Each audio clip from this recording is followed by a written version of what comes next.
Amanyi eddoboozi bam Times SMX representing straight out SMX media. Mawulire gannaku ate nga gasanywa at the same time. Mawulire gatandise okubeera nga gasatulatinga ku makya like around sawa 4:05 awo nti bizonto babadde bamaze okubeera nera nga babikutta omulundi ogwokubiri. Tukijjukira bulungi omulundi ogwasooka babakwata bano ne bamalirayo ddala simanya wali eri ku kitebe ekibuli gye bakolera investigations okubeera nga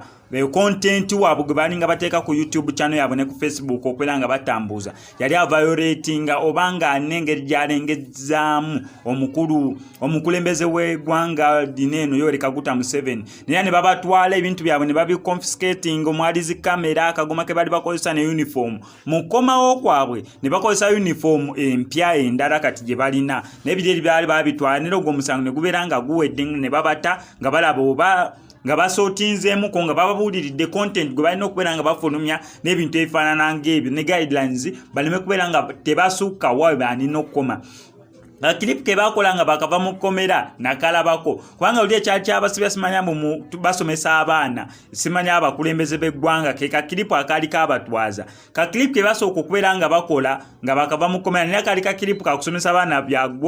gwanga ne stream nga kanengejindwa kwa bino bayalimu endala ez'enjawulo bikidde bikoze emyaka abakulembeze kwe kankali almost related ku kiri ekyabasibya naye ku makya gonnako olwaliro bano bazonto bazzemu ne babeera nga babakwata lwakuba this time round amawulire geni nagesanyu gali nti bamaze ne baba grantinga bail sawa zenkoleddemu story eno mu kitegere mbu babatadde naye nga tebabatadde mbu tebalina musango wabula abawadde bail ebisigadde bagenda biraba nga bava waka leero tebabatutte kubeera nga babasiibyeyo babasulayo nedda reason ki ekibatwazizza omulundi guno tebalina kubeera nga bagidisclosinga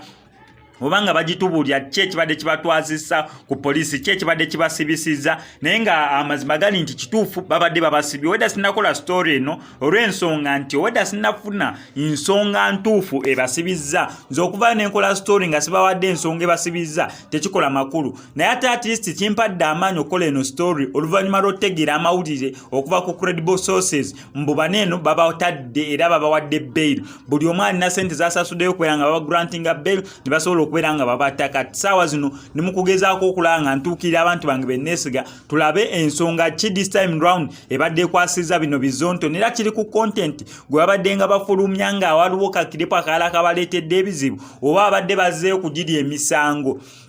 Okusinziira ku muntu omu aŋŋambyeko ekitono ky'amanyi aŋŋambye this time kyandibeera nga kikyali kugirya emisango gye babakwasa olw'ensonga mbu babata naye nga balina osigala nga bareportinga ku poliisi oba nga bagenda okubeera nga bereportinga olw'ensonga ezimu oba ez'enjawulo naye onaŋŋambye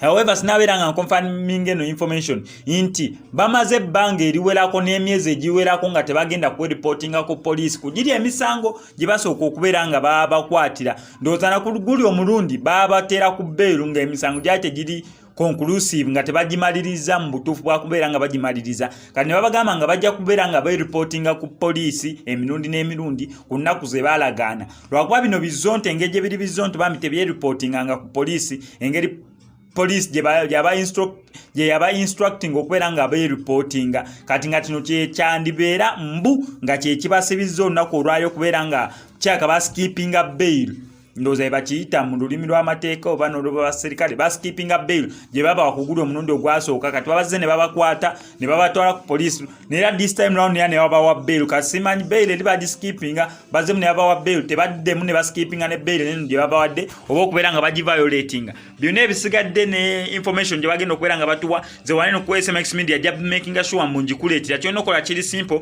kubeera nga osubscribinga no ku SMX media togenda kubeera nga missing updates mu naddala mu entertainment industry wano mu ggwanga erya Uganda. MCSMX I sign out.